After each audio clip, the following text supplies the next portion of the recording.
You're listening to Pop Culture Weekly with Kyle McMahon, presented by 92.9 Tom FM, an iHeart radio station.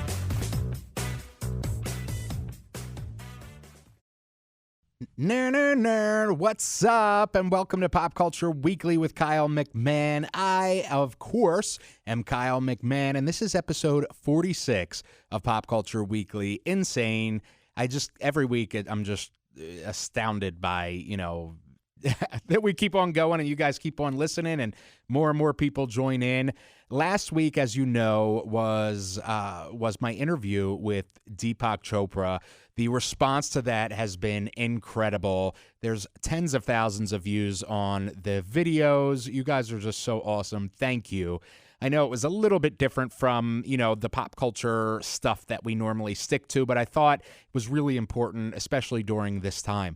As you know, right now, the show is different in and of itself because, we're not doing what we watched this week, what came out this week, all that kind of thing. It's been more interview oriented because I can't have anybody in the studio. So we're doing Zoom interviews and you get to see the videos. And if you want to watch them early and then listen to it on the podcast as well. So today I have superstar, country legend, amazing person, author, TV show host, the one and only Martina McBride. I talked to her about she did an appearance on Songland on NBC, and she got an amazing song out of it called Girls Like Me. So I talked to her about doing Songland and Girls Like Me. I also talk about her incredible philanthropy, as well as her music career and what we can expect from her next album. So you get all that right here today on Pop Culture Weekly. So let's get to it. It's the one and only Martina McBride. So I am here with the one and only, the icon, incredible singer, philanthropist, Martina McBride. Hi. Hi. Thank you so much for speaking with me. I have got to say, you are incredible. Your catalog is absolutely brilliant, and your songs are such anthems. So I'm so excited to talk to you, especially about your new song, Girls Like Me from Songland. Yes. So first of all, going back a little bit, you do these big anthems. And, they're just, so many of them are empowering, self-empowering, and just belt out at the top of your lungs. Has that been purposeful for you throughout your career? It really hasn't. It really wasn't a specific choice that I made. I was just drawn to these songs and they happened to be, kind of loud and rangy. And so, when I started out doing this, my first record was a very traditional country record, which I grew up with. But I also grew up singing like Pat Benatar and Linda Ronstadt and Journey and Heart. And so it just took me a couple albums to really find my sound, I guess. And which is kind of a mixture of traditional country and those kind of singers. So those were just the songs I was drawn to. I got to say, so my mom is the one who got me into you. She is a huge fan.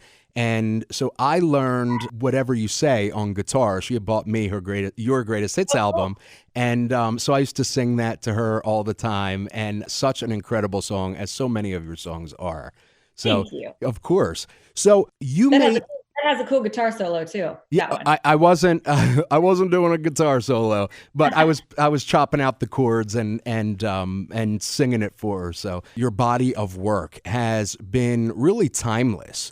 And that is a testament to the songs that you sing. How do you feel about that, knowing that, people from your, first hit to today, people are still playing your stuff, and just like it was released yesterday? Well, that's amazing. I think anybody who gets into a career like this hopes for 10 good years. That's like really a great career. And so I've been able to do it a lot longer than that. And it's amazing. I mean, I think it's a testament, goes back to the songwriters. Songwriters are that's why I loved to do Songland, because songwriters are very near and dear to me. They're a huge part of why I have the songs that I have and the career that I have.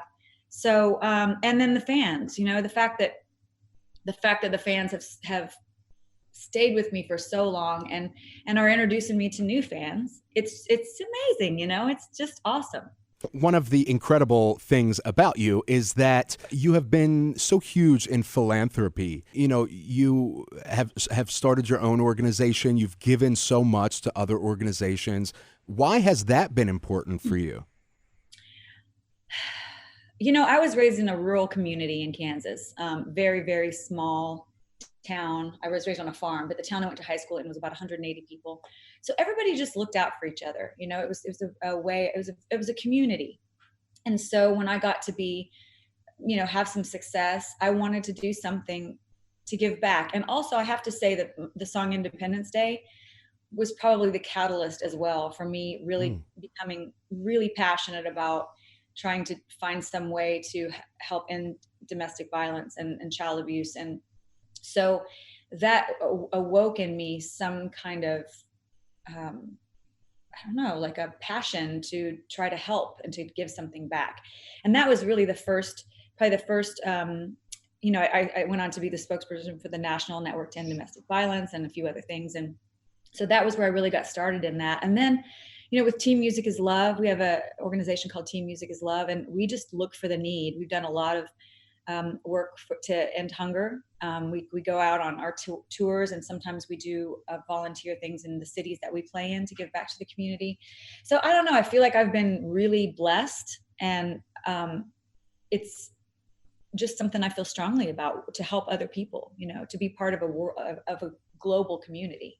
I love that. And I love that your fans have also rallied around that too. And, it's so incredible to see this movement that you've started. It's really, really an awesome thing. And I give such huge kudos to you for doing that and making that such a pillar of your career. Thank you. Appreciate that. Of course, because you mentioned touring, you made a decision which I, in my opinion, is a pretty bold move to, as you were raising your daughters, to take a little bit of a step back of, a grueling schedule, to have a little bit less of a grueling schedule to raise your daughters. And that is, that's a move that not a lot of people make. And can you explain that choice? Well, when I had my first child, we kept right on touring. She just went on the bus with us. We toured internationally and here, obviously, until she got to be school age. When she got to be kindergarten, I think I just wanted her to have some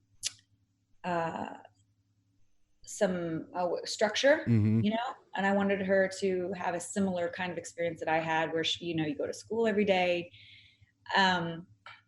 So we pulled back touring then, and we just started touring only on the weekends, really, and in the summer. And so I don't know, I think it was partly for me, it might have been because I was tired and I needed a break. I look back on it and maybe it wasn't as selfless as it comes off, but also I just wanted her to have some structure and some stability. And so that was the reason why I did it. And I don't regret it at all. And I went on to have 2 more daughters, as you know, and, they're all really happy, healthy, well-adjusted young women. And so I wouldn't have traded that time with them for anything. That's awesome. And then, so to Songland, this is, I love that you did this. Tell me about your experience. Why were you like, you know what? Yeah, I'm going to do that. That's, and you jumped in head first. Mm-hmm. Well, I'm friends with one of the producers, Dave Stewart, who asked me to be on the show.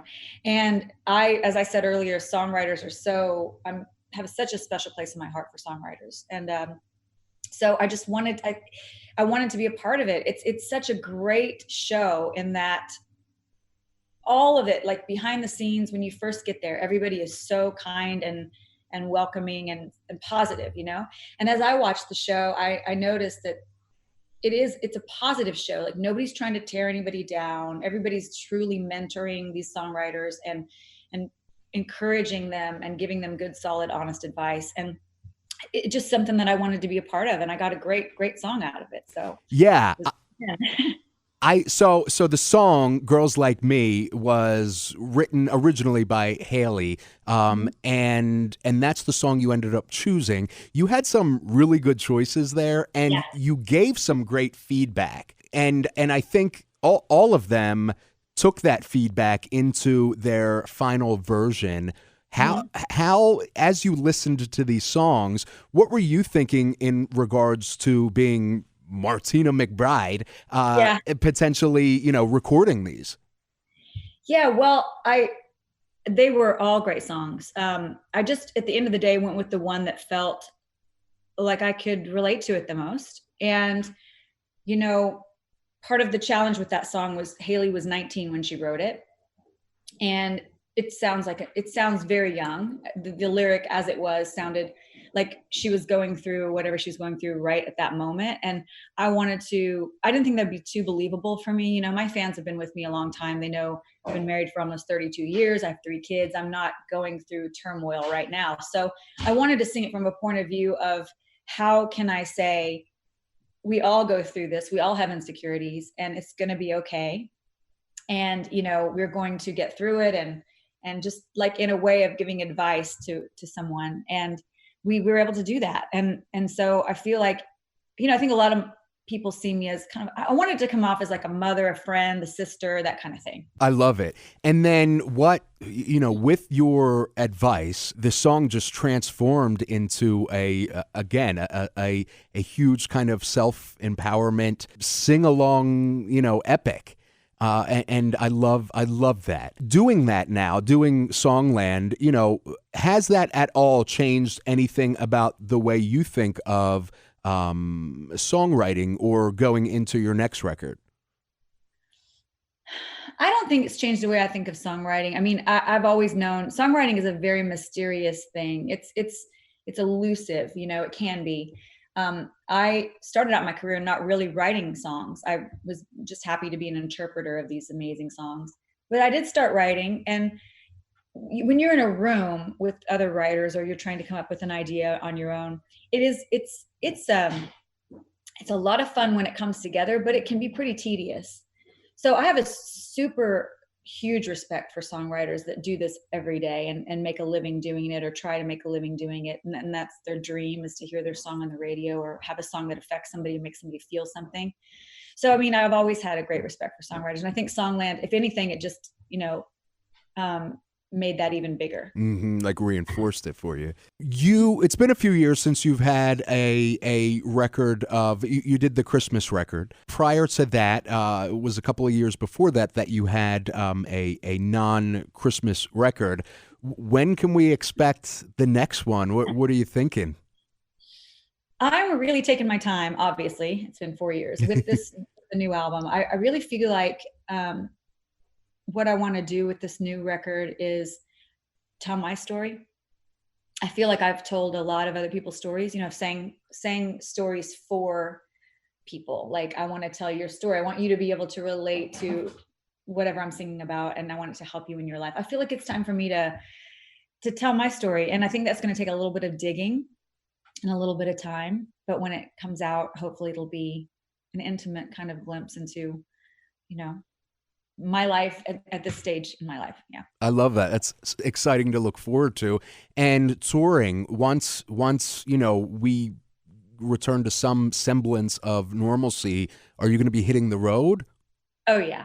I mean, I won't say never stop touring, but I love touring. I love making that connection with people and being on stage. And so I'm so ready to get back out on the road and sing.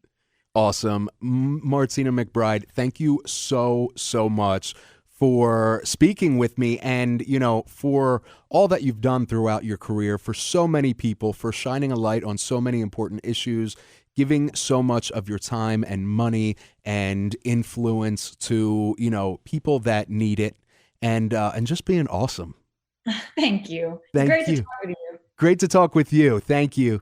All right. Take care. You too. Be safe. You too. Bye-bye. Martina freaking McBride. What a class act. What a superstar. Huge heart, huge personality, huge voice. She's just so incredible, and I am honored to have been able to talk with her. I know you guys are going to enjoy this one. Let me know what you think. Hit me up on social at Pop Culture Podcast, CA, on Twitter and, of course, Instagram, Facebook, Pop Culture Weekly. And, you know, you can find me on all the socials. Just search Kyle McMahon, normally at KMacMusic on Twitter and Instagram, at Real Kyle McMahon on Facebook. I will see you all next week. Got some more exciting interviews lined up just for you. You're listening to Pop Culture Weekly with Kyle McMahon, presented by 92.9 Tom FM, an iHeart radio station. Martina freaking McBride. I interviewed Martina McBride. She is an icon, a legend, a superstar, and I love her.